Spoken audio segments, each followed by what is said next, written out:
Senate ਦੇ panel ਦੇ ਦੁਆਰਾ ਫੈਡਰਲ ਜੱਜ ਦੇ ਨੋਮੀਨੇਸ਼ਨ ਲਈ ਐਮਐਲ ਬੋਵ ਜਿਨ੍ਹਾਂ ਨੇ ਟਰੰਪ ਹੋਣਾ ਨੂੰ ਡਿਫੈਂਡ ਕੀਤਾ ਸੀਗਾ,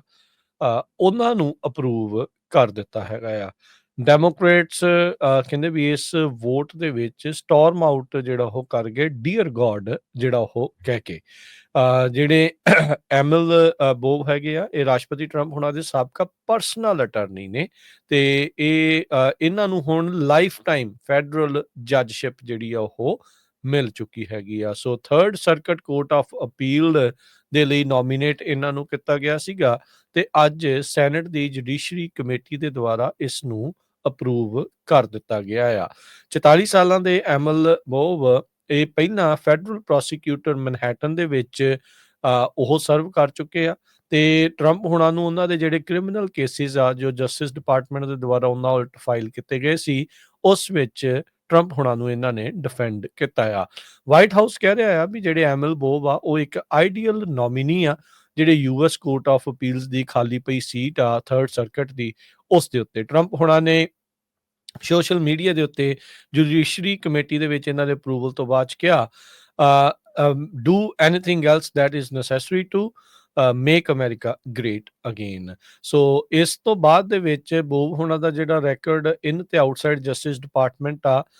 ਉਹਦੇ ਵਿੱਚ ਇਸ ਤਰੀਕੇ ਦਾ ਆ, 900 ਤੋਂ ਵੱਧ ਸਾਬਕਾ ਡਿਪਾਰਟਮੈਂਟ ਆਫ ਜਸਟਿਸ ਦੇ ਲਾਇਰਸ ਨੇ ਇਹਨਾਂ ਦੇ ਉਲਟ ਆਪੋਜੀਸ਼ਨ ਜਿਹੜੀ ਆ ਉਹ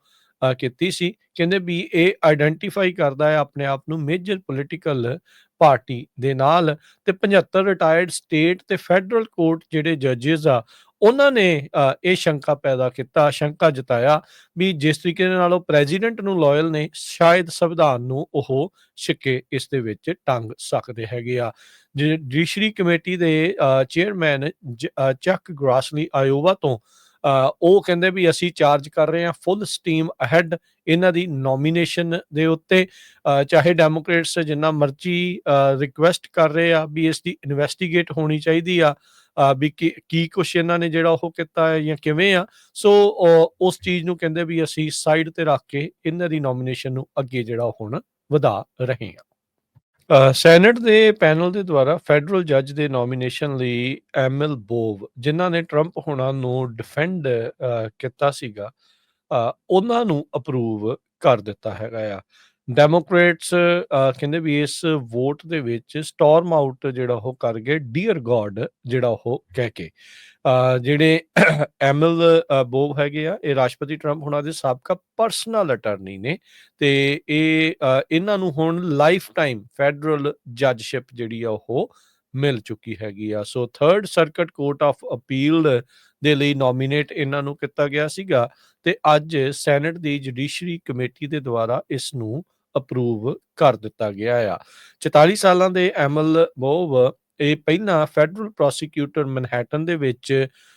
ਉਹ ਸਰਵ ਕਰ ਚੁੱਕੇ ਆ, ਤੇ ਟਰੰਪ ਹੁਣਾਂ ਨੂੰ ਉਹਨਾਂ ਦੇ ਜਿਹੜੇ ਕ੍ਰਿਮੀਨਲ ਕੇਸਿਸ ਆ ਜੋ ਜਸਟਿਸ ਡਿਪਾਰਟਮੈਂਟ ਦੇ ਦੁਆਰਾ ਉਹਨਾਂ ਉਲਟ ਫਾਈਲ ਕੀਤੇ ਗਏ ਸੀ, ਉਸ ਵਿੱਚ ਟਰੰਪ ਹੁਣਾਂ ਨੂੰ ਇਹਨਾਂ ਨੇ ਡਿਫੈਂਡ ਕੀਤਾ ਆ। ਵਾਈਟ ਹਾਊਸ ਕਹਿ ਰਿਹਾ ਆ ਵੀ ਜਿਹੜੇ ਐਮਐਲ ਬੋਵ ਆ ਉਹ ਇੱਕ ਆਈਡੀਅਲ ਨੋਮੀਨੀ ਆ, ਜਿਹੜੇ ਯੂਐਸ ਕੋਰਟ ਆਫ ਅਪੀਲਸ ਦੀ ਖਾਲੀ ਪਈ ਸੀਟ ਆ ਥਰਡ ਸਰਕਟ ਦੀ, ਉਸ ਦੇ ਉੱਤੇ ਟਰੰਪ ਹੁਣਾਂ ਨੇ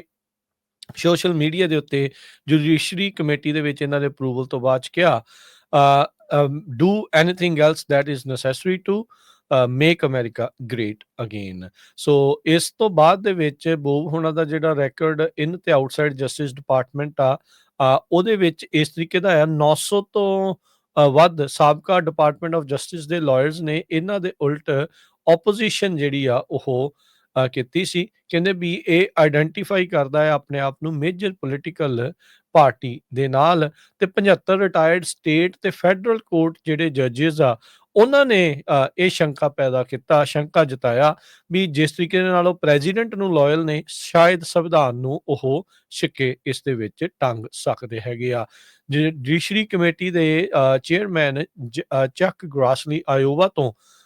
ਉਹ ਕਹਿੰਦੇ ਵੀ ਅਸੀਂ ਚਾਰਜ ਕਰ ਰਹੇ ਹਾਂ ਫੁੱਲ ਸਟੀਮ ਅਹੈਡ ਇਹਨਾਂ ਦੀ ਨੋਮੀਨੇਸ਼ਨ ਦੇ ਉੱਤੇ।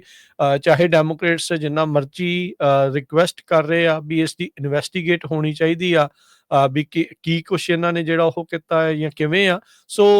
ਉਸ ਚੀਜ਼ ਨੂੰ ਕਹਿੰਦੇ ਵੀ ਅਸੀਂ ਸਾਈਡ ਤੇ ਰੱਖ ਕੇ ਇਹਨਾਂ ਦੀ ਨੋਮੀਨੇਸ਼ਨ ਨੂੰ ਅੱਗੇ ਜਿਹੜਾ ਹੁਣ ਵਧਾ ਰਹੇ ਹਾਂ।